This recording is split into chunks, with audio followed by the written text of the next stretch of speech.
శ్రీకృష్ణ పరబ్రహ్మణే నమః. అరుణాయ నమః, అచలాయ నమః, రమణాయ నమః, రామకృష్ణాయ నమః, శ్రీదత్త గురుభ్యో నమః. మనం రోజుకొక శ్లోకం శివానంద లహరి తీసుకుందాం. ఈరోజు 62వ శ్లోకం.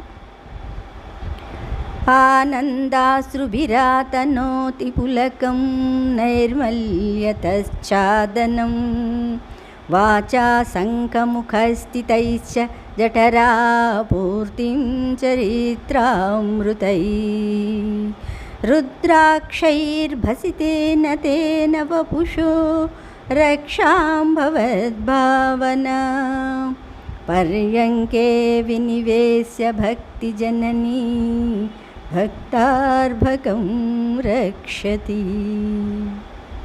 ఆనందాశ్రుభిరాతనోతి పులకం నైర్మల్యతశ్చాదనం వాచా సంఖముఖైస్థితైశ్చ జఠరా పూర్తిం చరిత్రామృతై రుద్రాక్షైర్భసితేన దేవవపుషో రక్షాం భవద్భావనా పర్యంకే వినివేశ్య భక్తిజననీ భక్తార్భకం రక్షతి. ఆనందాశ్రుభిరాతనోతి పులకం నైర్మల్యతశ్చాదనం వాచా సంఖముఖస్థితైశ్చ జఠరా పూర్తిం చరిత్రామృతై రుద్రాక్షైర్భసితేన దేవవపుషో రక్షాం భవద్భావనా పర్యంకే వినివేశ్య భక్తిజననీ భక్తార్భకం రక్షతి. అంటే ఇందులో శంకరులు చక్కగా భక్తి ఎలాంటిది, ప్రేమ అనేది, తల్లి ప్రేమని, పరమాత్మ యొక్క భక్తిని ఎంత చక్కగా చెప్పారు. అంటే తల్లి తన ప్రేమని ఏ విధంగా వ్యక్తపరుస్తుందో భక్తుడు తన భక్తిని ఆ విధంగా వ్యక్తపరచాలి, వ్యక్తపరుస్తాడు కదా, అది చెప్తున్నారు. హే దేవా, స్వయం ప్రకాశ స్వరూపుడైన ఓ పరమేశ్వరుడా, భక్తి జనని, నీ భక్తి ఎనడు తల్లి. భక్తి అంటే ఏమిటి? ఇక్కడ తల్లితో సమానమైనది.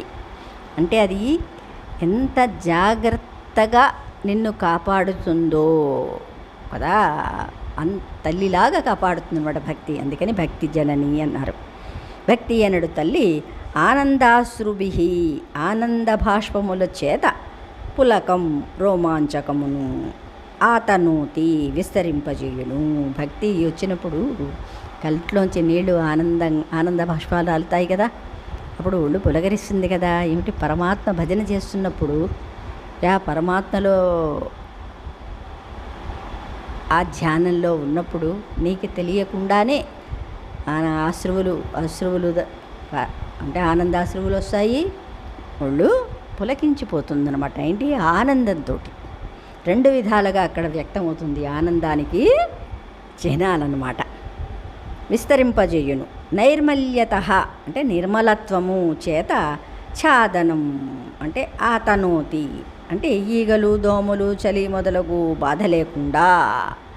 భక్తిలో తన్మయత్వం అంటే ఇక్కడ శరీరాన్ని మర్చిపోయే స్థితి. ఇంకా అక్కడ ఈగ ఏమిటి, దోమ ఏమిటి, ఏమైనా మీకు ఏమైనా చేస్తాయా? తొరియ స్థితిలో ఇంకా నువ్వు ఒక్కడవే ఉన్నా, అక్కడ శరీరం అనేది అక్కడ లేదు కదా. అందుకని ఆ ఏ బాధ లేకుండా చేస్తుంది భక్తి అనేది అనమాట. అవునా? బట్ట కప్పుటయు ననర్చును అంటే ఏ బాధ లేకుండా శరీరానికి చలి వేడి గాళ్ళు ఏదో మనం ఒక ఆచ్ఛాదనం వేసుకుంటాం కదా. అందుకని ఆచ్ఛాదనం అక్కర్లేదు. ధ్యానంలో ఉన్నప్పుడు భక్తి అనే ఆచ్ఛాదనం అనమాట. ననర్చును. వాచా శంఖముఖస్థితై అన్నారు. వేదవాక్కను శంఖము యొక్క ముఖమందున్నట్టి చరిత్ర, నీ చరిత్రముల ఎనేడు అమృతై అంటే పాలతో, జఠరాపూర్తి ఆతనోతి అంటే కడుపు నిండా చేయును. ఇప్పుడు చూడండి, భక్తిలో కూర్చున్నప్పుడు ఇక్కడ ఆకలి దప్పికలు కూడా మనం మర్చిపోతాం. కదా, అది భక్తి అన్నమాట. ఏంటి, భక్తియే అమృతం అన్నమాట అక్కడది, ఇంకా వేరే ఇక్కడ ఉండదు. కడుపు నిండు చేయను. రుద్రాక్షల చేతను, భసితేన విభూతి చేతను, వపుష శరీరము యొక్క సంరక్షణము చేయును. అంటే ఏమీ అక్కర్లేదు, స్నానం చేయగానే చిన్న విభూతి పెట్టుకోండి, మీకు ఎంత ఆనందం కలుగుతుంది. అలాగే తల్లి పిల్లాడికి ఏదైనా కలిగితే వెంటనే రక్ష కడుతుంది. రక్ష అంటే ఇక్కడ రుద్రాక్షలు కడుతుంది, విభూతి రేఖలు పెడుతుంది. అవునా? అంటే ఆ భక్తి అనే తల్లికి ఏమిటి, భక్తి అనేది మనకు ప్రకటితం అవ్వడానికి ఎలా చేయాలి, ప్రేమ చూపించాలి కదా పరమాత్మని. అందుకనే ఇన్ని రకాలు వైష్ణవులని, శైవులని, అవునా, అంటే ఆ యొక్క భక్తిని ప్రకటించుకోవడం కోసం ఇవన్నీ కూడా ధారణ చేస్తారన్నమాట. అంతేగాని అది పరిపక్వ స్థితికి వెళ్ళిపోయాక ఇంకా ఇవేవి అవసరం లేదు. నామాలు పెడతారు కదా, 3 నామాలు, అడ్డనామాలు, నిలువు నామాలు. అసలు ఈ నామాలకి ఏమిటి అర్థం అంటే ఏమిటి, ఇక్కడ త్రిగుణాలు అక్కడ ఉండకూడదు, లేదు ఇడా పింగళ సుషుమ్న, ఈ 3 కూడా ఇడా పింగళాలు కూడా సుషుమ్నాలోని కలిసిపోతాయి కదా, అప్పుడు బ్రహ్మజ్ఞానం కలుగుతుంది. అందుకని వీటిని గుర్తించడానికే 3 నామాలన్నమాట. ఉన్నవేమిటి, ఇడా పింగళ సుషుమ్న, ఏదో సత్వరజస్తమో గుణాల్ని దాటిపోవాలి. దాటితేనే అక్కడ పరమాత్మ అనేది అనే శబ్దానికి అర్థం అన్నమాట. అంతేగాని నామాలు పెట్టుకొని, ఇది నేను వేరే ఉద్దేశంతో చెప్పటం లేదు, కానీ దాని వెనకాతల ఉన్న అర్థం అన్నమాట. అలాగే విభూతి పూసుకుంటారు. విభూతి అంటే ఏమిటి, అన్నిటినీ కూడా దహనం అయిపోయాయి అని గుర్తు అన్నమాట. ఇంకా మిగిలింది లాస్ట్కి ఇదే అని చెప్పుకోవడానికి అనమాట. అంటే నీకు తత్వం తెలిసింది అని అర్థం చేసుకునికి, అంటే ఎదుటివాడు అర్థం చేసుకుంటాడు కదా. ఇలాగే వచ్చారు ఇన్ని రకాల మతాలు వాళ్ళు అనమాట. అది సరే, సంరక్షణ చేయును అన్నారు. భవద్భావనా పర్యంకే నీ తలంపనెడు మంచం మందు అంటారు. అంటే పరమాత్ముడు ఎప్పుడు కూడా హృదయంలో ఉండాలన్నమాట. అంటే హృదయంలో పరమాత్మ ఉంటే, పరమాత్మ భక్తి అనే మంచం మీద వీడు పడుకున్నాడు. ఎవరు, జీవుడు కదా. నీ తలంపనియడు మంచమందు వినివేశ్య పరుండబెట్టి భక్తార్భకం, భక్తుడను శిశువును, అంటే ఇంకా అది భక్తి ఇంకా పరిపక్వ స్థితికి రాలేదు. అందుకని రుద్రాక్షలు, విభూది, నామాలు ఇవన్నీ కూడా పరిపక్వ స్థితి రావటానికి కొన్ని చిహ్నాలన్నమాట. వీటన్నిటినీ దాటిపోయిన వాడికి ఏదీ అవసరం లేదు. అంటే ఇక్కడ త్రిదండి లేదు, ఏకదండి లేదు, దండమే లేదు. అవునా? అందుకనే కృష్ణయ్య చెప్పారు, అరురుక్షోర్మునేర్యోగం కర్మకారణముచ్యతే యోగారూఢస్య తస్మైవా సమకారణముచ్యతే అన్నారు. ఇవన్నీ కూడా కర్మలే. ఏమిటి, భక్తిలో నేను ఉన్నాను, రుద్రాక్షలు వేసుకోవాలి, అవి ఇవి ఇవి ఉంటే నిండా రుద్రాక్షలే, తర్వాత నామాలు, తర్వాత విభూది, తర్వాత ఏవేవో ఉన్నాయి కదా. ఇవన్నీ భక్తిని ప్రకటించుకోవడానికి చిహ్నాలు కదా. అంటే ఇవన్నీ కూడా కర్మలే. యజ్ఞం చేయడం, యాగం చేయడం, ధర్మం చేయడం, తపస్సు చేయడం, ఇవన్నీ కూడా కర్మలు. ఈ కర్మలన్నీ దాటి, అంటే ఈ కర్మలు దేనికి, మోక్షం కోసం, అంటే గమ్యం చేరడం కోసం. ఏ విధంగా అయితే మనం ఒక గమ్యానికి వెళ్తున్నప్పుడు ఆటో ఎక్కామనుకోండి, ఆటో పంచర్ అయింది, ఏదో బస్సు పట్టుకుంటావు, బస్సులో ఏదో ట్రబుల్ వచ్చింది, ఇంకా వేరే వాహనం పట్టుకుంటావు, అక్కడ కూడా ట్రబుల్ వచ్చింది, ఫ్లైట్లో వెళ్తావు. అవునా? మొత్తానికి గమ్యాన్ని చేరుకుంటావు. అలాగే బహూనాం జన్మనామంతే అని కృష్ణయ్య చెప్పారు. ఇదే అనమాట జన్మలు. ఒక జన్మలో పరమాత్మని తెలుసుకోవడం అంటే కష్టం. అందుకని ఎన్నో జన్మలు ఈ శరీరం అనే రథం అన్నమాట ఇది కదా. శరీరం అనే రథంలోని పరమాత్మ కూర్చున్నాడు కదా. సారథి ఎవరు? జీవుడే. పంచేంద్రియాలు, పంచగుర్రాలు ఉంటాయి కదా అక్కడ, పంచ ఇంద్రియాలని, వాటిని నడిపేదెవరు? ఆ యొక్క కళ్యాల మట్టుకు జీవుని చేతిలో ఉంటాయి, కానీ మార్గదర్శకుడు ఎవరు? పరమాత్మ. పరమాత్మ ఎక్కడికి వెళ్ళమంటే కదా జీవుడు అక్కడికి వెళ్ళగలడు. ఆ మార్గం చేరాలి అంటే పరమాత్మ యొక్క కృప ఉండాలి. ఇంత హిస్టరీ ఉందన్నమాట. వీటిని తెలుసుకోకుండా మనం ఎక్కడికో కొట్టుకుపోతూ ఉంటాం. భక్తి అంటే ఏమిటో వెళ్ళిపోతూ ఉంటాం అన్నమాట. అందుకని అందరూ కూడా ఒక్క 2 నిమిషాలు మనస్సుని కంట్రోల్ చేసుకుంటే ఇంకా స్వర్గమే కదా. కృష్ణయ్య అంటారు. అది పరుండబెట్టి భక్తార్భకం అన్నారు ఇక్కడ. భక్తుడను శిశువును, అందుకని ఇదంతా చెప్పవలసి వచ్చింది. భక్తి అనే శిశువు, మనం చేస్తుందంతా భక్తి అనే శిశువుని ఇంకా మన శిశు స్థితిలోనే ఉన్నాం.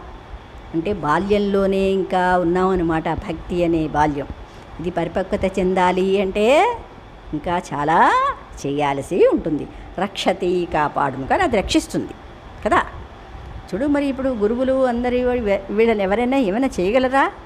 ఏం లేదు, ఒక్క విభూతి పెట్టుకుని వెళితేనే వాళ్ళ మీద మనకి మంచి భావం కలుగుతుంది. అంటే ఆ భావాన్ని కలిగింపజేసింది ఏమిటి? విభూతి కదా. అందుకని రక్షతి అన్నారు ఇక్కడ. సరే, తాత్పర్యం ఇక్కడ చెప్తున్నారు. భక్తి తన భక్తుడనే శిశువును తల్లిలాగా ఎలా లాలించి పాలించి పెద్ద చేసి రక్షిస్తుందో ఈ శ్లోకంలో వివరించారన్నమాట. పసిపిల్లవాడిని చూడగానే తల్లికి సహజమైన మాతృప్రేమ పొంగి దగ్గరకు తీసుకుంటుంది. ఆ స్పర్శకు శిశువుకు ఒళ్ళు పులకరిస్తుంది. తల్లికి ఆనంద బాష్పాలు ఒలుకుతాయి. భక్తి కూడా భక్తునికి పరవశం వచ్చినప్పుడు ఆనంద బాష్పాలు వచ్చేటట్లు చేస్తుంది. తల్లి శిశువుకు స్నానం చేయిస్తుంది. భక్తి కూడా భక్తుణ్ణి ఏం చేస్తుంది? పరవశుణ్ణి చేసి అప్పుడు వచ్చిన ఆనంద బాష్పాలతోనే పునీతుణ్ణి చేస్తుంది కదా. సుస్నాతుణ్ణి అంటే పునీతుణ్ణి చేస్తుంది. తల్లి ఒడిలోని స్పర్శకు శిశువుకు ఏదో అనిర్వచనీయమైన ఆనందం కలుగుతుంది. అంతకు పూర్వం వళ్ళు, నొప్పులు మొదలైనవి దూరమైపోతాయి. ఒక విధమైన హాయి చేకూరుతుంది. తల్లి ఒడి ఎలా ఉంటుందండి? తల్లి ఎంత వయసు వచ్చినా అమ్మ ఒడిలో ఒక్కసారి వాలేసరికి ఎంత హాయి, ఏది ఇంకా అక్కడ గుర్తురాదనమాట. అలా ఉండాలి భక్తి అనేది అనమాట. తల్లి ఒడి లాంటిది అన్నారు. ఒక విధమైన హాయి చేకూరుతుంది. అలాగే భక్తి భక్తుణ్ణి పరవశుణ్ణి చేసి ఒళ్ళు తెలియని హాయిని చేకూరుస్తుంది. కీటకాలు కుట్టకుండా, చలి బాధించకుండా ఉండి హాయిగా నిద్ర సుఖాన్ని పొందడం కోసం మెత్తని పొత్తిళ్లలో చేర్చి హృదయానికి హత్తుకుని తల్లి శిశువును పడుకోబెడుతుంది. అలాగే భక్తి కూడా భక్తునికి పవిత్రమైన నిర్మలమైన సాత్విక భావాలను కలగజేస్తుంది. అంటే ఏమిటి? అక్కడ రజోగుణం వస్తే ఏవేవో చేస్తారు, దుఃఖాలు పడతారు కదా. అవే చీమలు అన్నీ కుట్టడం అంటే. కానీ పరమాత్మని పట్టుకుంటే ఇంకా ఏవి అవసరం లేదు కదా. అది సాత్విక లక్షణం అన్నమాట. తల్లి శంఖు వంటి వెండి గిన్నెలో ఆవు పాలు పట్టి శిశువు పొట్టను నింపుతుంది. అలాగే భక్తి కూడా భక్తుని చేత అర్చనాదులు చేయించి శివచరిత్రను తెలిపే స్తోత్రాలను చదివింపజేసి శంఖమధ్యస్థితంతోయం అంటూ తీర్థ స్వీకార మంత్రాన్ని చెప్పి తీర్థాన్ని త్రాగిస్తుంది. శిశువు జడుసుకుని ఉలిక్కిపడి కలవరించిన కలత చెందిన వెంటనే తల్లి రుద్రాక్షలతోనూ విభూతితోనూ అంగరక్షణ చేస్తుంది. అలాగే భక్తి కూడా భక్తుని చేత రుద్రాక్షలను విభూతిని ధరించేటట్లు చేస్తుంది.